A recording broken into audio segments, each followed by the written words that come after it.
Hey folks, I hope that you guys are doing pretty well.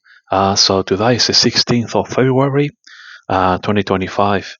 And in today's video, I want to talk about this prophecy found in the book of Zachariah, okay, chapter 4, verse 14, okay, uh, and how it reads, Then said he, These are the two anointed ones that stand by the Lord of the whole earth, okay.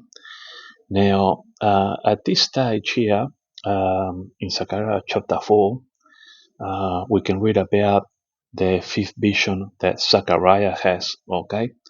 But long story short, I want to concentrate from verses 11 to 14 so I don't keep this video too long, okay? Now, this prophecy here in Zechariah chapter 4, verse 14, is actually an important one because it actually has a double application, okay? And what Bible scholars need to understand above all is that in as much as it says here that these are the two anointed ones that stand by the Lord of the whole earth, okay, then this vision as a prophecy has to come to pass, okay, in order to prove that these two anointed ones, in other words, Moses and Elijah, stand by the Lord of the whole earth, okay.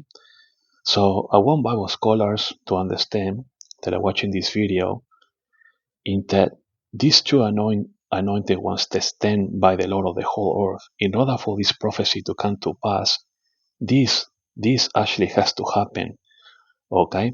In order that this prophecy is true, because it said that these two are the anointed ones that stand by the Lord of the whole earth, okay? So we need to know, okay, well, we need to think about when this is going to happen. This prophecy has a double application. The first time that it came to pass was actually under Matthew 17, verse 3, when Jesus in Mount Tabor was transfigured, and both Moses and Elijah were there, okay? And that's the first application of this prophecy. The next application is actually when Moses and Elijah are coming back as two witnesses, according to Revelation 11, verse 4, okay?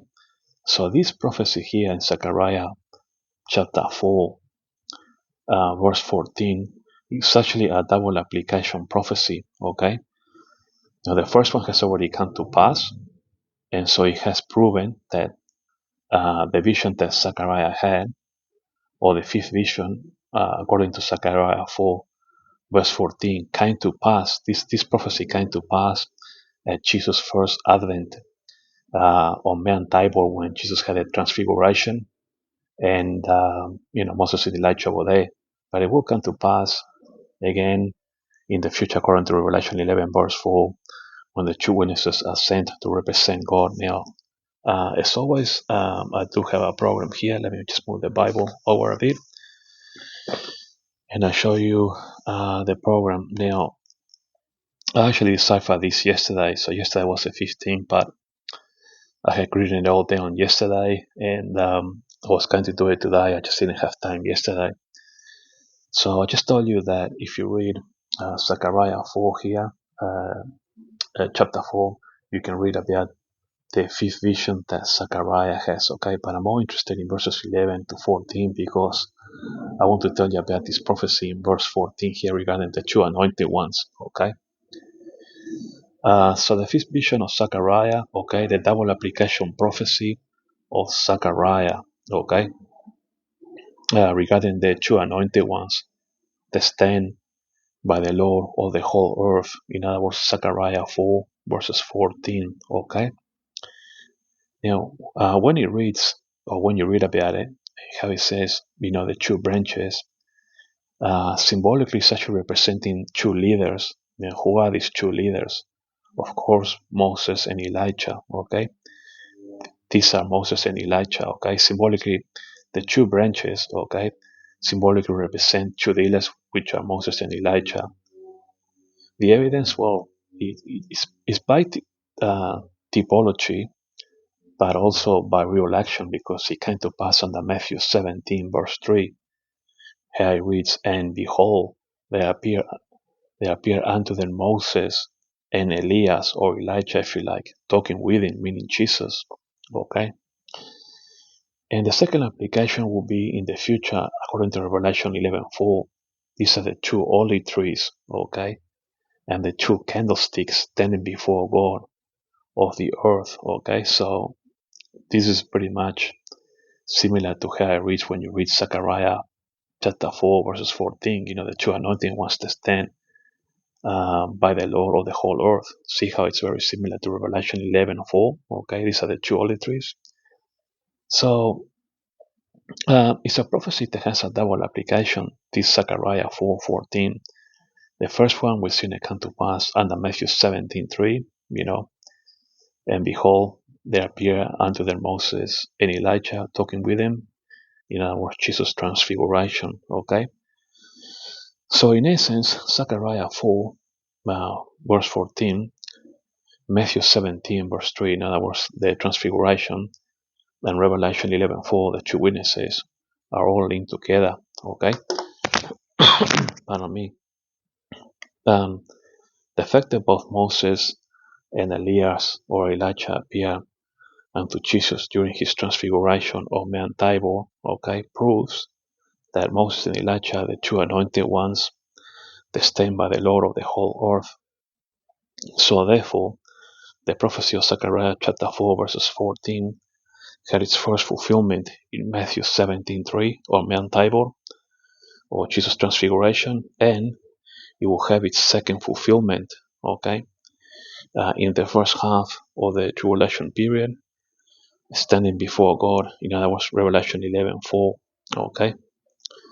Now, also, if you read Malachi, okay, Moses is the messenger of the covenant in Malachi 3:1, because you only got to read Exodus chapter 24 verse 7 to know that Moses was the messenger of the covenant. Okay, and Elijah is the second witness in Malachi chapter 4 verse 5. Okay, so if Elijah is coming, according to Malachi 4:5, so must Moses also. Okay, Moses, you have to decipher him in Malachi 3:1.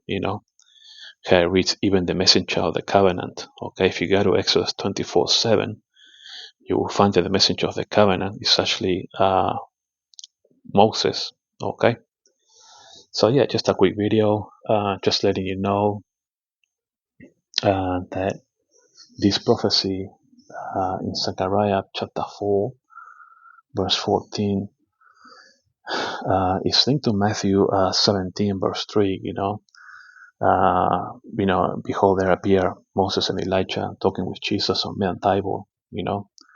But it also has a future application, because the two anointed ones will be coming back to represent Jesus, according to Revelation 11:4. If you like, I just can show you quickly Matthew 17:3.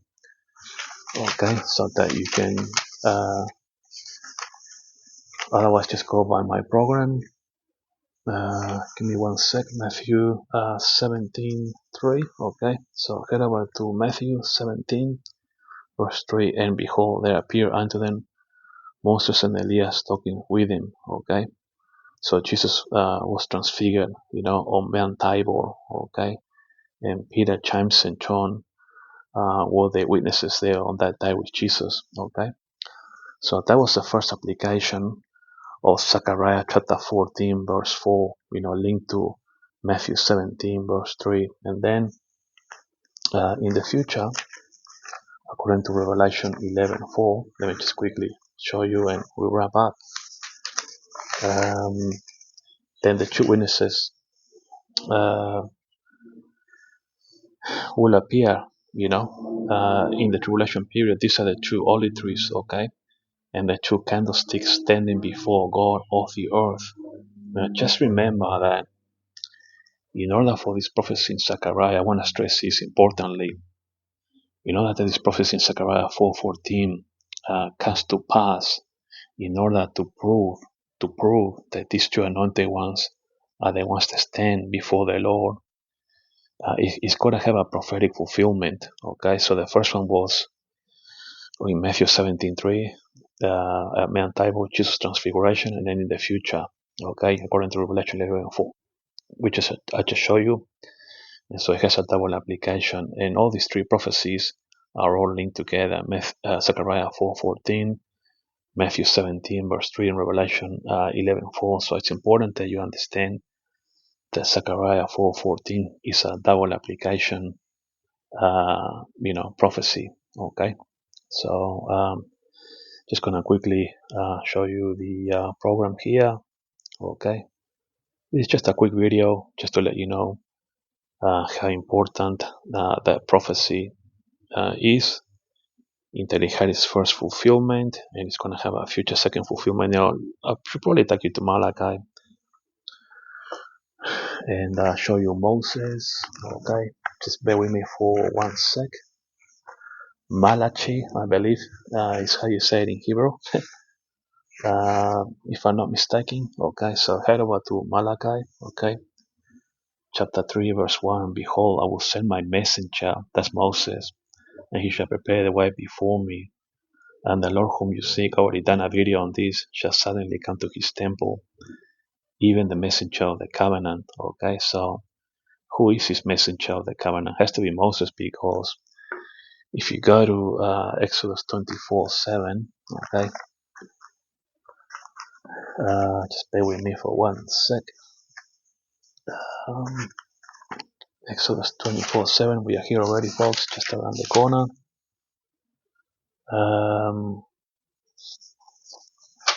Here we go. Go to Exodus 24, verse 7. And he took the book of the covenant. Okay, so who is this? He is actually Moses. Okay, and Moses took the book of the covenant and read it, read in the audience of the people. Okay, and they said all that the Lord had said we will do and be obedient. So Moses is a messenger of the covenant. Okay, according to Malachi or Malachi 3 verse 1. Okay, so yeah, just a quick video, folks, just to let you know how important that prophecy is in Zechariah chapter 14 verse 4. Okay, so behold, I will send my messenger. Okay, that's Moses, even the messenger of the covenant. Okay, so that's undisputed. The only messenger of the covenant is Moses. All right, folks, and of course Elijah is here, in Malachi chapter 4 verse 5. Behold, I will send Elijah the prophet before the coming of the great and dreadful day. That day is the tribulation period of the Lord. Okay, all right, folks, thanks for watching, and I'll talk to you all later.